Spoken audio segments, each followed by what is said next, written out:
Pemeriksaan terhadap mantan Mendikbudristek Nadiem Makarim diyakini bakal menentukan kelanjutan pengusutan perkara dugaan korupsi pengadaan laptop senilai 9,9 triliun rupiah. Pasalnya Nadiem diketahui berperan besar dalam pengadaan Chromebook yang terjadi pada kurun waktu 2019 hingga 2022.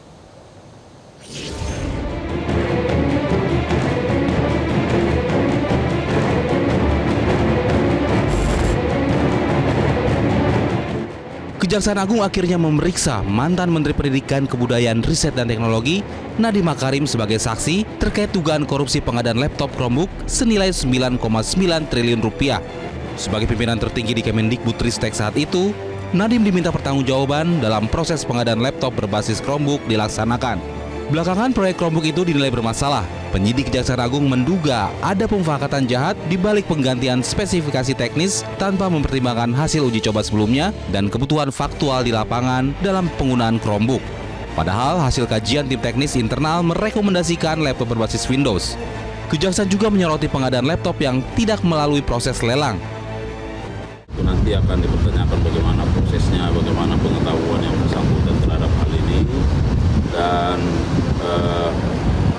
tentu kita melihat apakah ada peran ya bersangkutan terkait dengan proses maupun pelaksanaan dari pengadaan, karena bagaimanapun bahwa sebagai pimpinan tertinggi di lembaga ya, saya kira sangat penting didengar keterangannya, apalagi kan menyangkut masalah anggaran yang tidak kecil ya, 9,9 triliun, sehingga sangat beralasan bagi penyidik untuk meminta dan menghadirkan yang bersangkutan untuk diperiksa sebagai saksi. Sejauh ini Kejaksaan Agung telah memeriksa beberapa saksi, termasuk dua mantan staf sus Nadiem, Fiona Handayani dan Ibrahim Arif.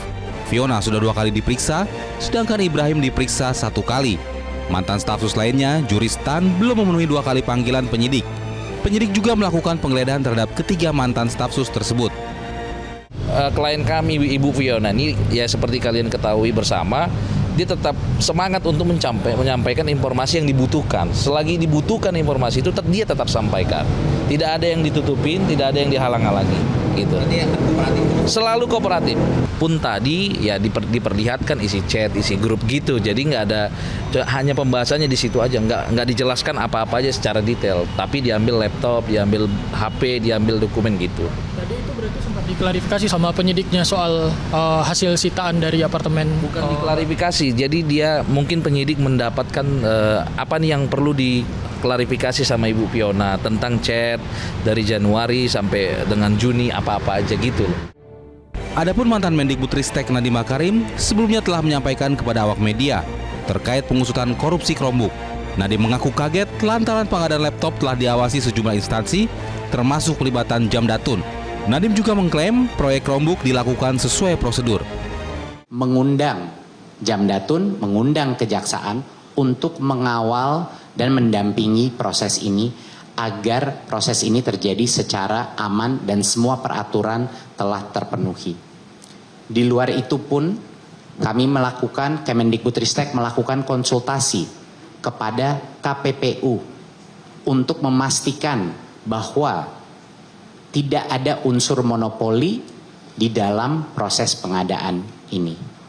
Jadi sudah berbagai macam jalur yang ditempuh untuk memastikan bahwa pengadaan sebesar ini yang memang selalu kami mengetahui dari awal pasti ada resikonya, dikawal dengan berbagai instansi. Inilah salah satu alasan kenapa saya juga terkejut waktu mengetahui berita ini.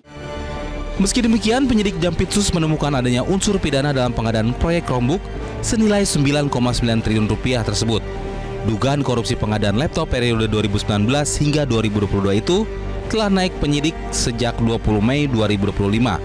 Tim Liputan Metro TV. Pemirsa, sudah 8 jam lebih mantan Mendikbudristek Nadiem Makarim diperiksa penyidik Jampitsus Kejaksaan Agung. Benarkah akan ada penetapan tersangka kasus dugaan korupsi pengadaan laptop Chromebook? Kita akan membahasnya bersama Ketua Komisi Kejaksaan Republik Indonesia Profesor Pujiono Swadi serta mantan penyidik KPK Yudi Purnomo Harahap. Selamat malam Prof. Pujiono, selamat malam Mas Yudi.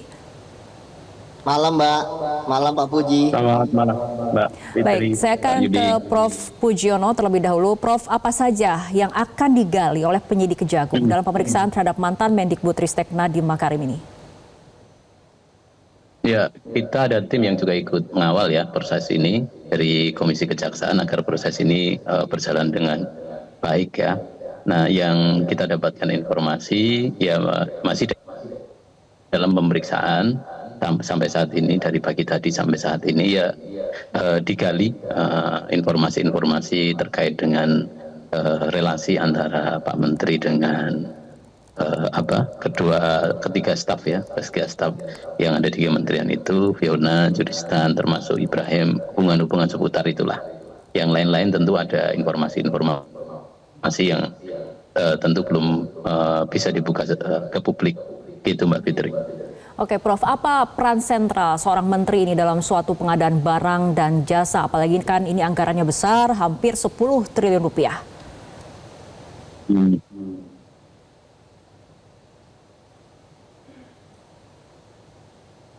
Prof. Pujiono? Ya. Iya, gimana Mbak? Sorry. Baik, Prof, apa sebetulnya peran sentral seorang menteri dalam suatu pengadaan barang dan jasa, apalagi kan ini melibatkan anggaran yang tidak sedikit, anggarannya besar, hampir 10 triliun rupiah. Oke, jadi kan kalau dalam ini teori-teori pertanggungjawaban ya, ini dalam pidana itu kan sudah clear bahwa apalagi dalam proyek-proyek pemerintah kan bisa diusul sebenarnya yang memiliki inisiatif proyek ini dulu siapa. Terus kemudian yang bisa memutuskan proyek ini siapa. Jadi levelingnya itu kan kemudian diperiksa. Apakah kemudian leveling ini setingkat menteri atau kemudian cukup dirjen. Kan juga nggak mungkin staf khusus bisa memutuskan itu. Terus kemudian yang ketiga adalah manfaat dari proyek ini. Nah ini yang kemudian relasi inilah yang kemudian dicari. Nah keterkaitan dengan Pak Menteri yang dipanggil hari ini, satu tentu adalah mencari relasi hubungan, karena kan dugaan awal dari proses penyidikan ini adalah staf ahli yang memiliki inisiatif kan, dugaan awal, nah itu yang digali. Nah kemudian apa terkait apakah kemudian ada relasi yang cukup kuat, apalagi apakah ada perintah, nah yang saat ini yang kemudian digali oleh para penyidik dalam pemeriksaan Pak Menteri ini. Ya kita menghargai alhamdulillah Pak Menteri dengan dengan inisiatif bersedia dan memenuhi panggilan dari Kejaksaan. Kita juga menginginkan tuh yang staf khususnya Mbak Juristan untuk kemudian datang, menterinya saja datang, masa Mbak Juristan juga nggak datang, nggak usah kemudian harus ada panggilan paksa, karena juga baru dimintai keterangan kok, jadi santai saja untuk menentukan apakah kemudian benar apa tidak, ya nanti kan menunggu dari hasil pemeriksaan. Baik, saya akan ke Mas Yudi. Baik, Prof, saya akan ke Mas Yudi. Mas Yudi, menurut Anda sebagai mantan penyidik, bagaimana pemeriksaan ini akan menentukan kelanjutan pengusutan perkara dugaan korupsi pengadaan laptop senilai 9,9 triliun rupiah ini? Iya Mbak, ini tentu pemeriksaan kali ini kan sangat menentukan ya, karena kita tahu bahwa dalam hukum acara dan kemudian juga sudah ada putusan Mahkamah Konstitusi ya, bahwa seorang calon tersangka itu harus diperiksa dulu ya sebagai saksi ya, sebelum kemudian ditetapkan sebagai tersangka. Itu kalau dari sisi aturan. Kemudian kalau dari teknis penyidikan, saya melihat bahwa Kejaksaan kan sebenarnya skemanya udah bisa saya baca ya, bahwa berharap pemeriksaan terhadap staf susnya itu berlangsung dengan lancar, sehingga nanti baru masuk ke rantai birokrasi yang paling atas, yaitu menteri. Tetapi kemudian kan pemeriksaan staf sus ini kan ada satu yang belum ya, karena dia ternyata masih di luar negeri, dan ketika Kejaksaan Agung juga kemudian mencegahnya ya, ternyata posisinya ada di luar negeri, saya melihat ya dari pengalaman saya, ya dia pasti akan bertahan di sana. Ini kan sangat menarik. Makanya saya pikir sekarang Kejaksaan Agung harus bekejaran dengan waktu ya, karena kalau orang sudah di luar negeri dan dia tidak hadir gitu ya dalam beberapa kali bahkan berjanji dan sebagainya, karena kan kita sangat mudah ya untuk melihat itikat baik orang ya, dari beli tiket lah ataupun mengkonfirmasi dan sebagainya. Artinya bahwa ada satu keterangan saksi yang hilang dalam kasus ini, yaitu staf susnya. Kita tahu bahwa ada 3 staf sus yang rumahnya ataupun kediamannya digeledah ya, ada yang di apartemen juga.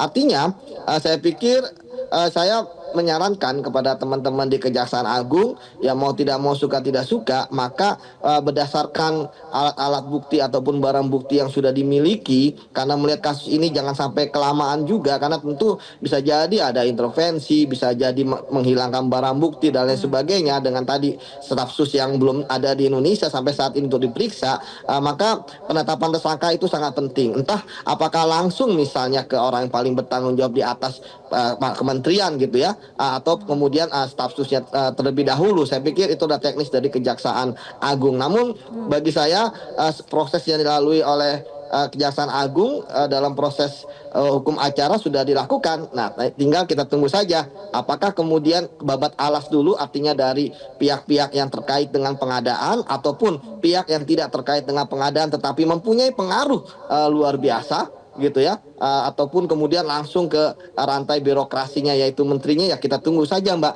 bagaimana proses dari Kejaksaan Agung ini, seperti itu.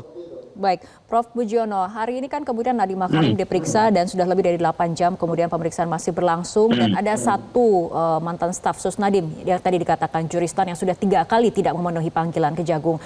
Keterangan apa yang dimiliki yang memang diperlukan oleh Kejaksaan Agung dari seorang juristan ini, dan kemudian bagaimana upaya dari Kejaksaan Agung menurut Anda? Apakah kemudian harus ada upaya jemput paksa untuk mendapatkan keterangan dari seorang juristan ini? Ya, yang pertama ya seperti dugaan awal bahwa dalam kasus ini kan dugaan awalnya adalah inisiatif ini kan dari staf sus. Ada 2 staf sus yang kemudian ditambah 1 konsultan yang namanya Ibrahim itu ya. Ada Fiona dan kemudian juristan. Keterangan yang ingin didapatkan oleh kejaksaan adalah ya tentu sama seperti keterangan-keterangan yang kemudian disampaikan oleh Fiona, tetapi kan dari sisi juristan yang mungkin akan berbeda, bahwa ini kan tidak, dugaan awalnya kan tidak hanya diinisiatif oleh siapa Fiona saja, tapi juristan. Nah, seperti apa kemudian proyek ini kemudian berkembang, seperti apa proyek ini kemudian berawal, bermula sampai berkembang. Nah, ini yang kemudian pengen digali dari si juristan, dan kenapa kemudian juristan kok seberani itu untuk kemudian menginisiatif, diduga menginisiatif proyek ini. Apakah kemudian ada backingan dari orang yang lebih tinggi daripada dirjen, atau backingan dirjen, atau backingan siapapun. Nah, ini yang pengen digali dari para penyidik. Nah, oleh karena itu kalau kemudian tidak merasa bersalah, ya datang saja menurut kita. Terus itu pertama. Kedua, apakah kemudian punya kewenangan jaksa melakukan upaya paksa menyebut juristan? Sebenarnya kalau didasarkan pada 112 KUHP ya, jaksa punya kewenangan itu untuk menghadirkan secara paksa. Tapi kita berharap ya itu sebagai betul-betul ultimum remedium ya. Nah, kita berharap inisiatif juga, itikat baik juga dari juristan untuk kemudian datang memberikan keterangan lah, daripada kemudian publik menganggap dia sebagai sebagai orang yang tidak beritikat baik dalam proses penyidikan, daripada kemudian publik menganggap dia kemudian ya menghalang-halangi. Kan juga justru kemudian kalau menghalang-halangi pasalnya bisa bertambah kan. Bisa masuk pasal 21 obstruction of justice juga. Oleh karena itu jangan takut lah kalau merasa tidak bersalah pada juristan. Bila juga nonton ini, kita sarankan juga untuk datang, dan kemudian kejaksaan juga kemudian untuk juga proaktif bisa menghadirkan juristan. Bahkan kalau perlu ya upaya paksa itu bagian dari ultimum remedium menurut saya. Dan kalau kemudian batasan waktu yang kemudian dikejar bagian dari proses penyidikan ini, harus segera menetapkan tersangka dengan keterangan yang memang hal yang kunci yang harus didapatkan juristan. Ya apa boleh buat kalau kemudian memang harus kemudian dengan upaya paksa. Tapi kita mintalah kepada saksi ya, JT, untuk kemudian dengan inisiatif kemudian bisa datang ke Indonesia dan kemudian menghadiri pemeriksaan. Baik, terakhir saya akan ke Mas Yudi dengan kemudian melihat perkembangan proses sampai hari ini, termasuk pemeriksaan terhadap Nadiem Makarim yang masih berlangsung.